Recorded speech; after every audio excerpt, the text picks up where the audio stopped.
Hi guys, yeah, this is Wobbly Concept TV.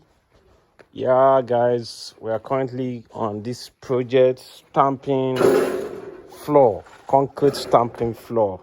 When you are planning a concrete stamping floor, we have three sectionals of this project. We have fabrication section, we have concrete section, and we have polishing section. So the first stage is a fabrication. This is the fabrication of the chambers area. After fabrication, then you prepare the stamping, which is the concrete stamping.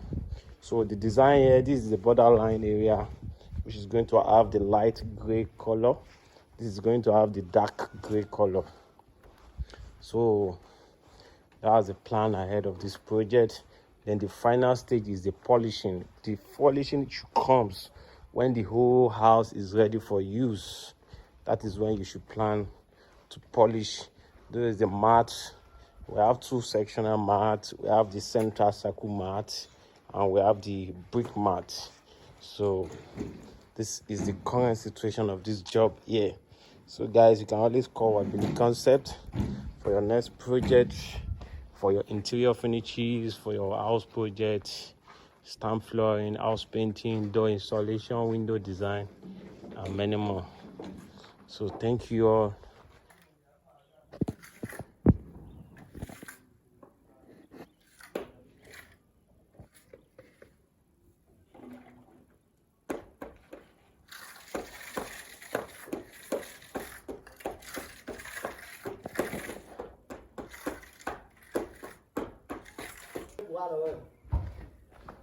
Straight line we call them. Maybe step one, maybe step one, straight line.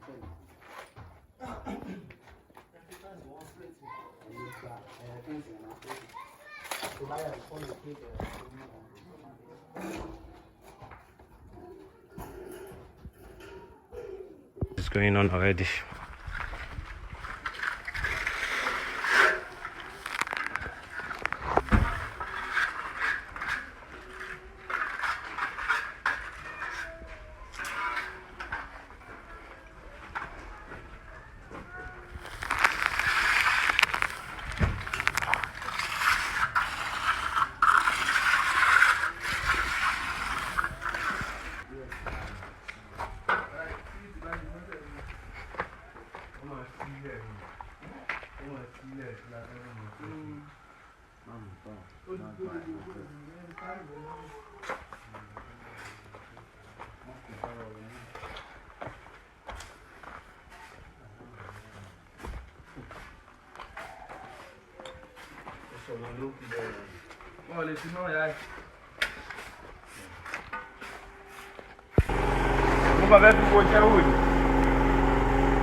Yeah, it's going, gone. Gone.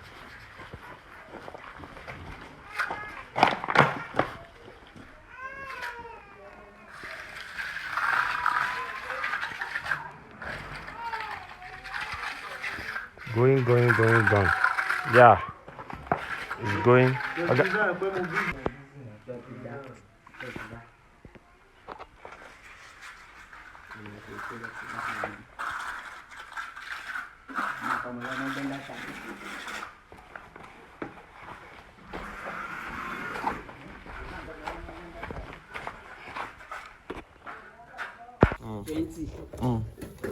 Yeah, Mushi.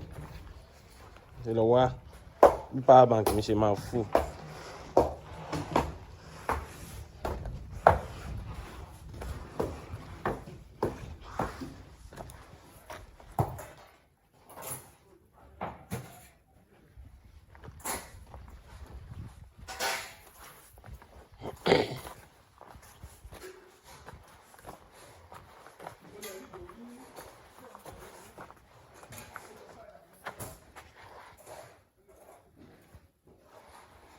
Yeah.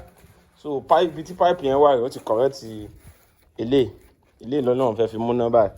Then ti Thunder restaurant lélẹ̀ ó ti wá dìgì OCB by now. Then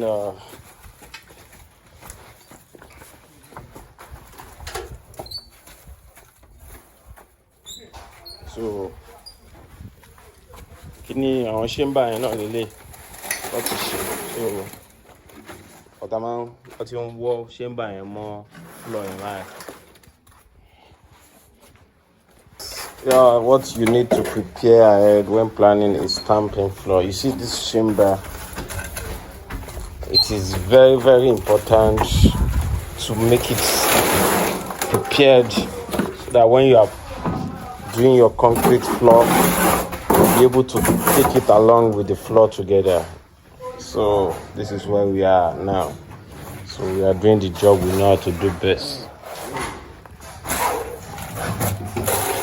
At the chamber area.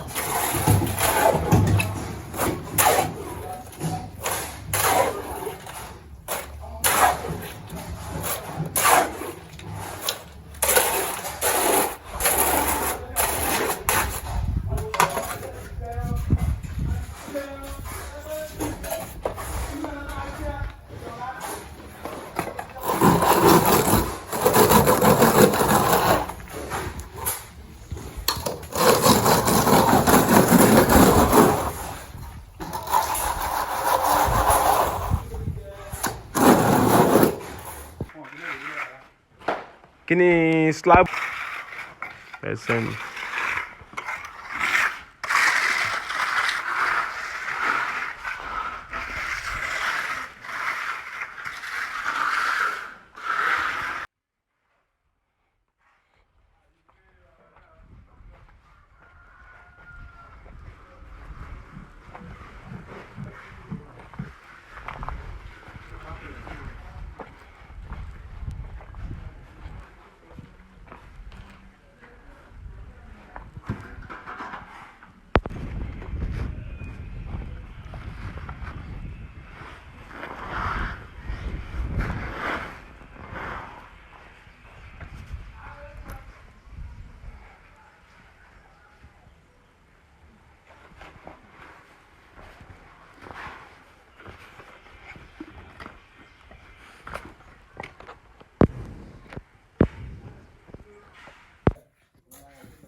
Number one step, I'm a condemn well.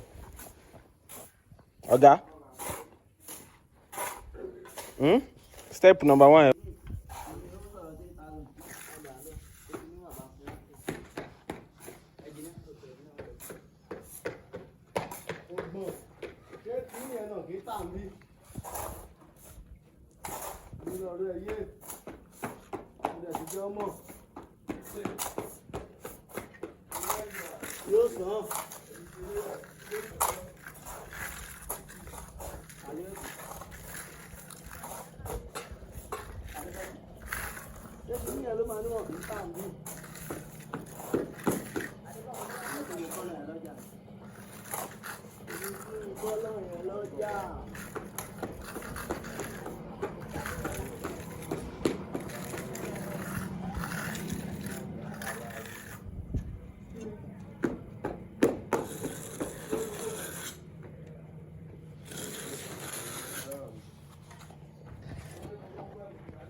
Èmi ò jáde inú mọ́tò wọn wà.